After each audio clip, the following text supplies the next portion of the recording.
ਜਿੱਦਾਂ ਦਿਨ ਪ੍ਰਤੀ ਦਿਨ ਲੋਕਾਂ ਦੀ ਸਿਹਤ ਤੇ ਗਲਤ ਦੁੱਧ ਦਾ ਅਸਰ ਪੈ ਰਿਹਾ। ਮੈਨੂੰ ਵੀ ਇਹ ਸੀ ਕਿ ਮੈਂ ਆਪਣੇ ਪਰਿਵਾਰ ਲਈ ਕੁਝ ਵਧੀਆ ਦੁੱਧ ਦਾ ਇੰਤਜ਼ਾਮ ਕਰਾਂ, ਪਰ ਬਾਹਰ ਮੈਂ ਬਹੁਤ ਵੇਖਿਆ, ਬਹੁਤ ਜ਼ਿਆਦਾ ਵੇਖਿਆ, ਕਿਤੋਂ ਵਧੀਆ ਦੁੱਧ ਨਹੀਂ ਮਿਲ ਰਿਹਾ। ਫਿਰ ਮੇਰੇ ਦਿਮਾਗ 'ਚ ਆਇਆ ਕਿ ਕਿਉਂ ਨਾ ਆਪ ਹੀ ਰੱਖ ਕੇ ਕੰਮ ਸ਼ੁਰੂ ਕੀਤਾ ਜਾਵੇ, ਕਿਉਂਕਿ ਜੇ ਇਹ ਜਿਹੜੀ ਬਰੀਡ ਆ ਇਹ ਆਪਣੀ ਇੰਡੀਅਨ ਬਰੀਡ ਆ ਤੇ ਇਹਦੇ ਤੇ ਦੂਜੀ ਗਾਂ ਦੇ ਦੁੱਧ ਦੇ ਵਿੱਚ ਜ਼ਮੀਨ ਅਸਮਾਨ ਦਾ ਫਰਕ ਆ। ਇਹਨੂੰ A2 ਮਿਲਕ ਕਹਿੰਦੇ ਆ ਜੇ ਇਹਦੇ ਸਾਇੰਟੀਫਿਕ ਨਾਮ ਦੇ ਵਿੱਚ ਜਾਈਏ। ਤੇ ਵੈਸੇ ਮੈਂ ਪੇਸ਼ੇ ਦਾ ਬਿਜ਼ਨਸਮੈਨ ਆ, ਮੇਰੀ ਜਵੈਲਰੀ ਦਾ ਬਿਜ਼ਨਸ ਆ, ਠੀਕ ਹੈ ਸਰ। ਤੇ ਗਾਈਆਂ ਸ਼ੌਂਕ ਜੇ ਕਹੀਏ ਤੇ ਇਹ ਸਾਡੇ ਖੂਨ ਵਿੱਚ ਹੈਗਾ। ਮੇਰਾ ਮੇਨ ਮਕਸਦ ਇਹੋ ਸੀ ਕਿ ਸਿਹਤ ਲੋਕਾਂ ਦੀ ਕਾਇਮ ਹੋਵੇ, ਆਪਾਂ ਜੋ ਜ਼ਹਿਰਾਂ ਪੀ ਰਹੇ ਆ ਉਹਨਾਂ ਤੋਂ ਉਹਨਾਂ ਨੂੰ ਮੁਕਤੀ ਮਿਲੇ। ਆਯੁਰਵੇਦ ਵਿੱਚ ਕੀ ਲਿਖਿਆ ਹੋਇਆ ਵਾ, 90% ਦਵਾਈਆਂ ਗਾਂ ਦੇ ਦੁੱਧ ਨਾਲ, ਗਾਂ ਦੇ ਮੱਖਣ ਨਾਲ, ਗਾਂ ਦੇ ਘਿਓ ਨਾਲ, ਗਾਂ ਦੇ ਦਹੀਂ ਨਾਲ ਖਾਣੀਆਂ। ਬਟ ਜਦੋਂ ਉਹ ਸ਼ਾਸਤਰ ਲਿਖੇ ਗਏ ਸੀਗੇ ਉਦੋਂ ਸਾਡੇ ਹਿੰਦੁਸਤਾਨ 'ਚ ਵਲੈਤਨ ਗਾਵਾਂ ਨਹੀਂ ਸੀਗੀਆਂ, HF ਗਾਈਆਂ ਨਹੀਂ ਸੀਗੀਆਂ, ਜਰਸੀ ਗਾਵਾਂ ਨਹੀਂ ਸੀਗੀਆਂ। ਪੰਜਾਬ ਦੇ ਵਿੱਚ ਅੱਜ ਕੱਲ੍ਹ ਕਿਸਾਨੀ ਸਭ ਤੋਂ ਵੱਡਾ ਮੁੱਦਾ ਹੈ, ਕਿਉਂਕਿ ਦੇਖਦੇ ਪਏ ਹਾਂ ਕਿ ਕਿਸਾਨਾਂ ਦੀ ਆਮਦਨ ਦਿਨ ਪ੍ਰਤੀ ਦਿਨ ਘਟਦੀ ਜਾ ਰਹੀ ਹੈ। ਲੇਕਿਨ ਅੱਜ ਅਸੀਂ ਤੁਹਾਨੂੰ ਇੱਕ ਡੇਅਰੀ ਫਾਰਮ ਤੇ ਲੈ ਕੇ ਆਏ ਹਾਂ, ਤਾਂ ਇਹ ਡੇਅਰੀ ਫਾਰਮ ਸਭ ਨਾਲੋਂ ਵੱਖਰਾ ਹੈ। ਵੱਖਰਾ ਇਸ ਕਰਕੇ ਹੈ ਕਿ ਜਿਹੜੇ ਲੋਕ ਇਹਨੂੰ ਚਲਾ ਰਹੇ ਨੇ ਉਹ ਕੋਈ ਕਿਸਾਨ ਨਹੀਂ ਬਲਕਿ ਦੁਕਾਨਦਾਰ ਨੇ, ਤਾਂ ਉਹਨਾਂ ਵੱਲੋਂ ਦੇਸੀ ਗਾਵਾਂ ਦਾ ਇੱਕ ਡੇਅਰੀ ਫਾਰਮ ਸ਼ੁਰੂ ਕੀਤਾ ਗਿਆ ਹੈ। ਤਾਂ ਸਭ ਤੋਂ ਪਹਿਲੇ ਤਸਵੀਰ ਤੁਹਾਨੂੰ ਸਾਂਝੀ ਕਰ ਰਹੇ ਹਾਂ ਇਸ ਡੇਅਰੀ ਫਾਰਮ ਦੀਆਂ ਨੇ, ਔਰ ਸਭ ਤੋਂ ਵੱਡੀ ਗੱਲ ਹੈ ਕਿ ਇਸ ਨੂੰ ਜਿਹੜੇ ਲੋਕ ਜਿਹੜੇ 3 ਨੌਜਵਾਨ ਚਲਾ ਰਹੇ ਨੇ, ਤਾਂ ਤਿੰਨੋਂ ਨੌਜਵਾਨ ਵਪਾਰੀ ਨੇ, ਤਾਂ ਵਪਾਰਿਕ ਵਰਗ ਤੋਂ ਜੁੜੇ ਸਨ, ਤਾਂ ਡੇਅਰੀ ਫਾਰਮਿੰਗ 'ਚ ਕਿਵੇਂ ਪਏ ਤੇ ਅੱਜ ਇੱਕ ਸਫਲਤਮ ਕਿਸਾਨ ਦੇ ਤੌਰ ਦੇ ਉੱਤੇ ਜਾਣੇ ਜਾ ਰਹੇ ਨੇ। ਤਾਂ ਅੱਜ ਅਸੀਂ ਉਹਨਾਂ ਨਾਲ ਗੱਲਬਾਤ ਵੀ ਕਰਾਂਗੇ। ਤਾਂ ਸਰਦਾਰ ਸਾਹਿਬ, ਕਿਵੇਂ ਤੁਹਾਡੇ ਮਨ 'ਚ ਆਇਆ, ਕਿਉਂਕਿ ਵਪਾਰੀ ਬੰਦਾ ਤੇ ਵੈਸੇ GST ਤੋਂ ਹੀ ਫੁਰਸਤ ਨਹੀਂ ਮਿਲਦੀ, ਪਰ ਤੁਸੀਂ ਲੋਕ ਅਸੀਂ ਦੇਖ ਰਹੇ ਹਾਂ ਕਿ ਗਾਵਾਂ ਦੇ ਨਾਲ ਤੁਸੀਂ ਇੱਥੇ ਆਪਣਾ ਕੰਮ ਕਰ ਰਹੇ ਹੋ। ਦੇਖੋ ਜੀ, ਜਿੱਦਾਂ ਦਿਨ ਪ੍ਰਤੀ ਦਿਨ ਲੋਕਾਂ ਦੀ ਸਿਹਤ ਤੇ ਗਲਤ ਦੁੱਧ ਦਾ ਅਸਰ ਪੈ ਰਿਹਾ, ਮੈਨੂੰ ਵੀ ਇਹ ਸੀ ਕਿ ਮੈਂ ਆਪਣੇ ਪਰਿਵਾਰ ਲਈ ਕੁਝ ਵਧੀਆ ਦੁੱਧ ਦਾ ਇੰਤਜ਼ਾਮ ਕਰਾਂ, ਪਰ ਬਾਹਰ ਮੈਂ ਬਹੁਤ ਵੇਖਿਆ, ਬਹੁਤ ਜ਼ਿਆਦਾ ਵੇਖਿਆ, ਕਿਤੋਂ ਵਧੀਆ ਦੁੱਧ ਨਹੀਂ ਮਿਲ ਰਿਹਾ। ਫਿਰ ਮੇਰੇ ਦਿਮਾਗ 'ਚ ਆਇਆ ਕਿ ਕਿਉਂ ਨਾ ਆਪ ਹੀ ਰੱਖ ਕੇ ਕੰਮ ਸ਼ੁਰੂ ਕੀਤਾ ਜਾਵੇ। ਫਿਰ ਚਲੋ ਮਹਾਰਾਜ ਦੀ ਕਿਰਪਾ ਨਾਲ 1 ਲਿਆਂਦੀ, 2 ਲਿਆਂਦੀ, ਫਿਰ ਲੋਕਾਂ ਦੀ ਡਿਮਾਂਡ ਵੱਧਦੀ ਗਈ ਕਿ ਲੋਕਾਂ ਨੇ ਵੀ ਕਿਹਾ ਸਾਨੂੰ ਵੀ ਦਿਓ। ਫਿਰ ਇੱਦਾਂ ਹੀ ਇੱਕ ਤੋਂ ਕਰਕੇ ਵੇਖੋ ਅੱਜ ਤੁਹਾਡੇ ਸਾਹਮਣੇ ਕਿੰਨੀਆਂ ਗਾਵਾਂ ਹੋ ਗਈਆਂ।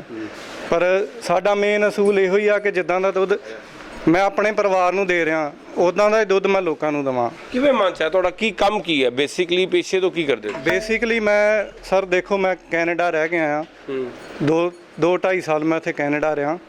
ਫਿਰ ਮੇਰੇ ਫਾਦਰ ਸਾਹਿਬ ਦੀ ਤਬੀਅਤ ਢਿੱਲੀ ਹੋਣ ਕਰਕੇ ਮੈਨੂੰ ਆਉਣਾ ਪਿਆ ਵਾਪਸ, ਤੇ ਆ ਕੇ ਫਿਰ ਮੈਂ ਵੇਖਿਆ ਕਿ ਕੀ ਕਮੀ, ਕਿਹੜੀ ਚੀਜ਼ ਦੇ ਵਿੱਚ ਕਮੀ ਆ ਕਿ ਲੋਕਾਂ ਦੀ ਸਿਹਤ ਖਰਾਬ ਹੁੰਦੀ ਜਾਂਦੀ ਆ, ਕਿਉਂਕਿ ਆਪਣੇ ਪਰਿਵਾਰ ਦੇ ਵਿੱਚ ਵੀ ਹੋਇਆ ਇੱਦਾਂ ਹੀ।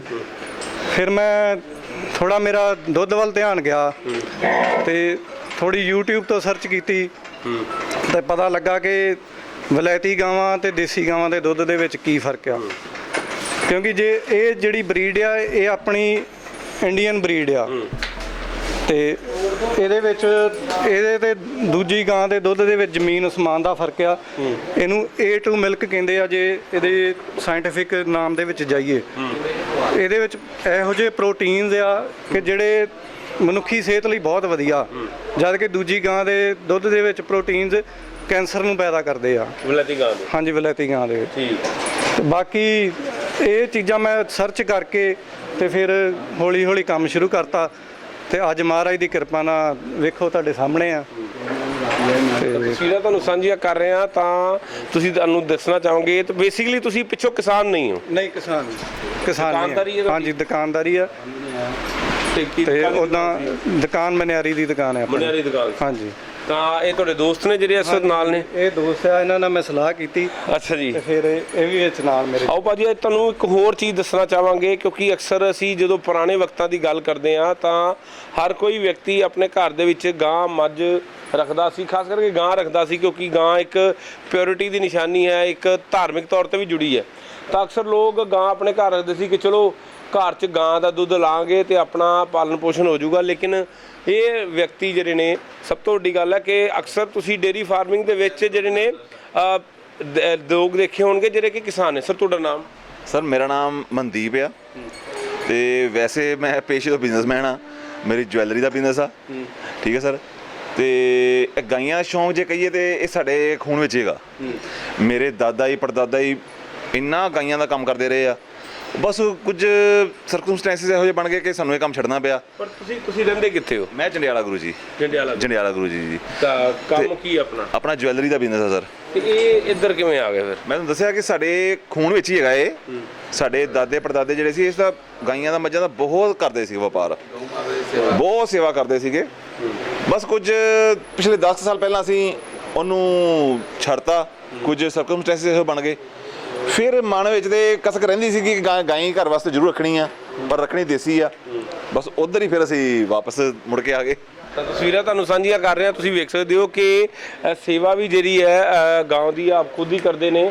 ਤਾਂ ਅਸੀਂ ਲਗਾਤਾਰ ਚਰਚਾ ਜਾਰੀ ਰੱਖਾਂਗੇ, ਲੇਕਿਨ ਸਭ ਤੋਂ ਪਹਿਲਾਂ ਅਸੀਂ ਦਿਖਾ ਰਹੇ ਹਾਂ। ਤਾਂ ਸਰ ਇੱਕ ਹੋਰ ਚੀਜ਼ ਮੈਂ ਤੁਹਾਡੇ ਕੋਲ ਪੁੱਛਣਾ ਚਾਹਾਂਗਾ। ਤੁਸੀਂ ਆਏ ਹੋ, ਕੈਨੇਡਾ ਤੋਂ ਆਏ ਹੋ, ਤਾਂ ਉਸ ਤੋਂ ਬਾਅਦ ਤੁਸੀਂ ਦੱਸਿਆ ਕਿ ਮੇਰਾ ਕੋਈ ਪਿਛੋਕੜ ਕਿਸਾਨੀ ਨਹੀਂ ਹੈ, ਪਰ ਉਸ ਤੋਂ ਬਾਅਦ ਕਿਵੇਂ ਫਿਰ ਇਹਨਾਂ ਦੀ ਫੀਡ ਮੈਨੇਜਮੈਂਟ ਬੜੀ ਜ਼ਰੂਰੀ ਹੁੰਦੀ ਹੈ, ਕਿਉਂਕਿ ਗਾਵਾਂ ਦੀ ਗੱਲ ਕਰੀਏ ਤਾਂ ਸਭ ਤੋਂ ਵੱਡੀ ਗੱਲ ਹੁੰਦੀ ਹੈ ਕਿ ਇਹਨਾਂ ਨੂੰ ਜਿਹੜਾ ਹੈ ਸਟੋਰ ਕਰਨਾ ਇਹਨਾਂ ਦਾ ਸਭ ਕੁਝ ਉਹ ਕਾਫੀ ਮੁਸ਼ਕਲ ਹੁੰਦਾ ਹੈ, ਚਾਹੇ ਚਾਰਾ ਹੋਵੇ ਜਾਂ ਕੁਝ ਵੀ ਹੋਵੇ।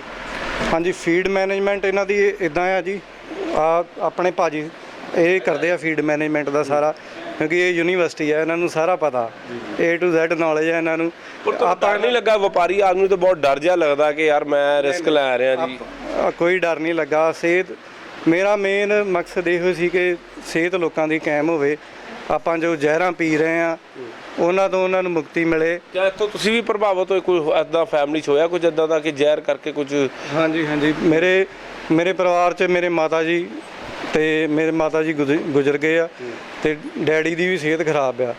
ਮੈਨੂੰ ਮੇਨ ਇਹੋ ਸੀ ਕਿ ਜਿੰਨੇ ਮਰਜ਼ੀ ਪੈਸੇ ਲੱਗ ਜਾਣ, ਆਪਾਂ ਲੋਕਾਂ ਦੀ ਸਿਹਤ ਕਾਇਮ ਕਰਨੀ ਆ। ਆਪਾਂ ਆਪਣੇ ਪਰਿਵਾਰ ਤੋਂ ਸ਼ੁਰੂ ਕੀਤਾ ਕੰਮ। ਸਰ ਮੈਂ ਖੁਦ ਇੱਕ ਡੀ ਫਾਰਮੇਸੀ ਵੀ ਕੀਤੀ ਹੈ, ਫਾਰਮਾਸਿਸਟ ਵੀ ਹਾਂ ਮੈਂ। ਆਯੁਰਵੇਦੀ ਡੀ ਫਾਰਮੇਸੀ ਕੀਤੀ ਹੈ। ਆਯੁਰਵੇਦ ਵਿੱਚ ਕੀ ਲਿਖਿਆ ਹੋਇਆ ਵਾ?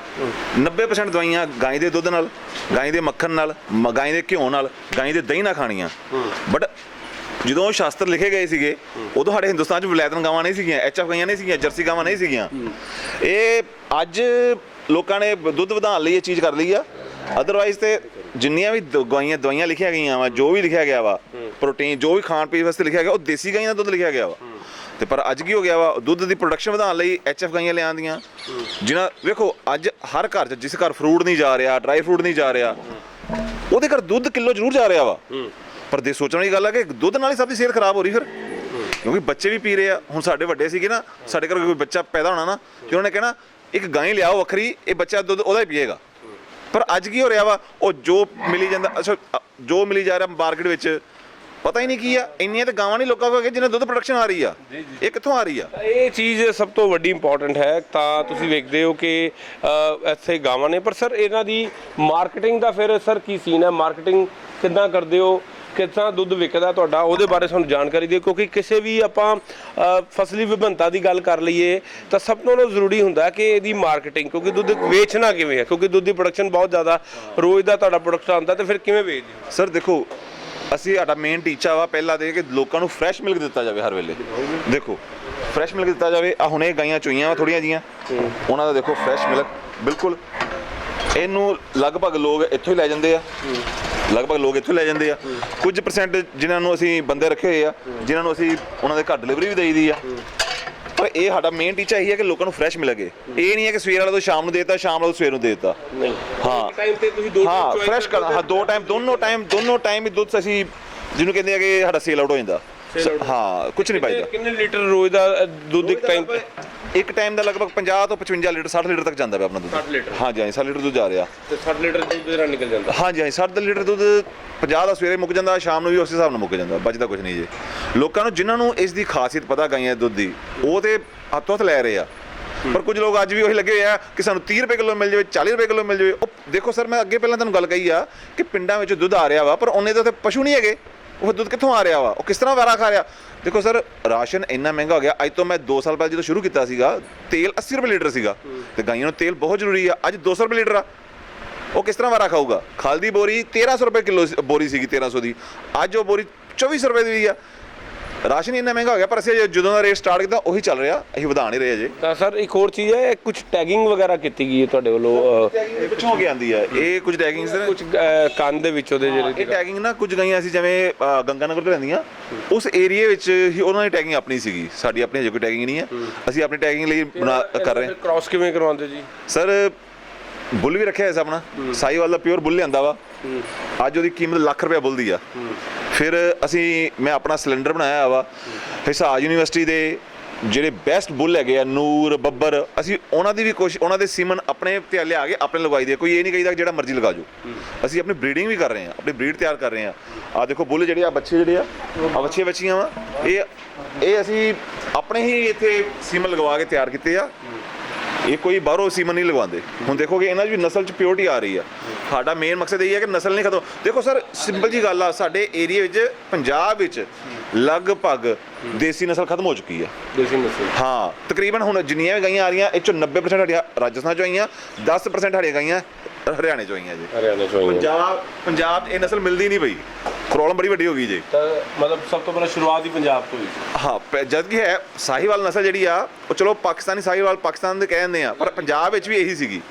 ਪਰ ਅੱਜ ਕੀ ਹੋਇਆ, ਲੋਕਾਂ ਨੇ ਕ੍ਰੋਸ ਕਰਾ ਕੇ ਮਤਲਬ ਸਾਹੀਵਾਲ ਨੂੰ HF ਦਾ ਟੀਕਾ ਲਗਾਤਾ, ਸਾਹੀਵਾਲ ਨੂੰ ਜਰਸੀ ਦਾ ਟੀਕਾ ਲਗਵਾਤਾ, ਸਿਮ ਰਖਵਾਤਾ। ਉਹਨਾਂ ਕੀ ਹੋਇਆ ਕਿ ਉਹ ਬਰੀਡ ਹੀ ਖਤਮ ਹੋ ਗਈ ਆ, ਸਿਰਫ ਦੁੱਧ ਦੀ ਵਧਾਉਣ ਲਈ। ਤਸਵੀਰਾਂ ਤੁਹਾਨੂੰ ਸਾਂਝੀਆਂ ਕਰ ਰਹੇ ਆ ਇਸ ਫਾਰਮ ਦੀਆਂ ਨੇ, ਤਾਂ ਤੁਸੀਂ ਵੇਖ ਸਕਦੇ ਹੋ ਕਿ ਇੱਥੇ ਜਿਹੜੀ ਹੈ ਗਾਵਾਂ ਵਾਸਤੇ ਜਗ੍ਹਾ ਰੱਖੀ ਗਈ ਹੈ। ਤਾਂ 3 ਦੋਸਤ ਜਿਹੜੇ ਨੇ ਤੁਹਾਨੂੰ ਦੱਸਣਾ ਚਾਹਾਂਗੇ, ਜਿਸ 'ਚ 2 ਤੇ ਚਲੋ ਭਰਾ ਨੇ, ਪਰ ਇਹਨਾਂ ਨੇ 3 ਲੋਕ ਆਪਣੇ ਵਪਾਰ ਦੇ ਜਿਹੜੇ ਕਿੱਤੇ ਤੋਂ ਕਾਫੀ ਦੁਖੀ ਸੀ, ਪਰੇਸ਼ਾਨ ਸੀਗੇ। ਤਾਂ ਉਹਨਾਂ ਨੇ ਸੋਚਿਆ ਕਿ ਨਹੀਂ, ਹੁਣ ਆਪਣਾ ਕਿੱਤਾ ਬਦਲਿਆ ਜਾਵੇ। ਤਾਂ ਕਿੱਤਾ ਬਦਲਣ ਵਾਸਤੇ ਬਿਜ਼ਨਸ ਨਹੀਂ ਬਦਲਿਆ, ਉਲਟਾ ਪੇਂਡੂ ਖੇਤਰ 'ਚ ਪੁੱਜੇ। ਤਾਂ ਜਿਹੜੀ ਹੈ ਅੱਜ ਕਿਸਾਨੀ ਵੱਲ ਆਪਣਾ ਜ਼ੋਰ ਦਿੱਤਾ, ਤਾਂ ਡੇਅਰੀ ਫਾਰਮਿੰਗ ਦਾ ਕੰਮ ਕੀਤਾ। ਤੇ ਡੇਅਰੀ ਫਾਰਮਿੰਗ ਦੇ ਕੰਮ ਤੋਂ ਬਾਅਦ ਜਿਹੜਾ ਹੈ ਤੁਸੀਂ ਵੇਖ ਸਕਦੇ ਹੋ, ਤੇ ਉਸ ਤੋਂ ਬਾਅਦ ਦੁਕਾਨ ਤੇ ਵੀ ਜਾਂਦੇ ਨੇ। ਸਰ ਇੱਕ ਹੋਰ ਸਵਾਲ ਹੈ, ਤੇ ਫਿਰ ਦੁਕਾਨ ਤੇ ਅਗਰ ਤੁਸੀਂ ਲੋਕ ਜਾਂਦੇ ਹੋ ਤਾਂ ਫਿਰ ਇਹਨਾਂ ਦੀ ਕੇਅਰ ਟੇਕਿੰਗ ਕਿੰਨੀ ਕੁ ਹੁੰਦੀ ਹੈ ਜੀ? ਕੇਅਰ ਟੇਕਿੰਗ ਲਈ ਦੇਖੋ ਜੀ, ਆਪਾਂ ਇੱਥੇ ਲੇਬਰ ਰੱਖੀ ਹੋਈ ਆ। ਤੇ ਆਪ ਵੀ ਆਉਂਦੇ ਹੋ? ਹਾਂਜੀ, ਆਪ ਵੀ ਆਉਂਦੇ ਆ। ਤੇ ਟਾਈਮ ਆਪਣਾ ਮੈਨੇਜ ਕੀਤਾ ਹੋਇਆ ਆ, ਸਵੇਰੇ ਵੀ ਆਉਣਾ, ਦੁਪਹਿਰੇ ਵੀ ਚੱਕਰ ਮਾਰ ਜਾਣਾ, ਤੇ ਬਾਕੀ ਸ਼ਾਮੀ ਵੀ ਭਾਜੀ ਹੁਣੇ ਆਉਂਦੇ ਆ। ਤੇ ਇਦਾਂ ਰਲ ਮਿਲ ਕੇ ਕਰੀ ਜਾਈਦਾ ਆ। ਸੇਲ ਹੋ ਜਾਂਦਾ? ਹਾਂਜੀ, ਦੁੱਧ ਸੇਲ ਹੋ ਜਾਂਦਾ ਸਾਡਾ ਸਾਰਾ, ਤੇ ਰਲ ਮਿਲ ਕੇ ਕੰਮ ਕਰੀਦਾ ਆ। ਡਿਮਾਂਡ ਜ਼ਿਆਦਾ ਵਾ ਸਾਡੇ ਕੋਲ, ਪ੍ਰੋਡਕਸ਼ਨ ਘੱਟ ਹੈ। ਹਾਂਜੀ, ਡਿਮਾਂਡ ਜ਼ਿਆਦਾ, ਪ੍ਰੋਡਕਸ਼ਨ ਘੱਟ ਆ ਸਾਡੇ ਕੋਲ। ਪ੍ਰੋਡਕਸ਼ਨ ਘੱਟ। ਹੁਣ ਸਰ ਪਤਾ ਕੀ ਆ, ਲੋਕਾਂ ਨੂੰ ਰੁਝਾਨ, ਬੱਚਾ ਵੀ ਲੈ ਕੇ ਆਇਓ ਨਾਲ ਅੱਜ? ਇਹ ਸਰ ਸਾਡਾ ਵਿਰਾਸਤ ਆ, ਇਹਨੇ ਵਿਰਾਸਤ ਸਾਂਭਣੀ ਅੱਗੋਂ ਆ ਕੇ। ਅੱਛਾ ਜੀ। ਬੱਚਿਆਂ ਨੇ ਆ ਕੇ ਅੱਗੋਂ ਵਿਰਾਸਤ ਸਾਂਭਣੀ ਆ। ਹੁਣ ਇਹਨਾਂ ਨੂੰ ਅਸੀਂ ਦੱਸਾਂਗੇ ਕਿ ਆ ਕੀ ਚੀਜ਼ ਹੈਗੀ ਆ, ਤੇ ਅੱਗੋਂ ਇਸ ਲਈ ਤਿਆਰ ਹੋਣਗੇ। ਕਿੰਨੇ ਸਾਲ ਦਾ? ਇਹ ਅੱਜ 7 ਸਾਲ ਦਾ, ਪਰ ਇਹਨੂੰ ਜਿਹੜਾ ਸ਼ੌਕ 8 ਸਾਲ ਦਾ। ਨਹੀਂ ਨਹੀਂ, ਆ ਬੋਲੋ। ਤੁਸੀਂ ਕਰੋਗੇ ਫਿਰ ਗਾਵਾਂ ਦਾ ਕੰਮ?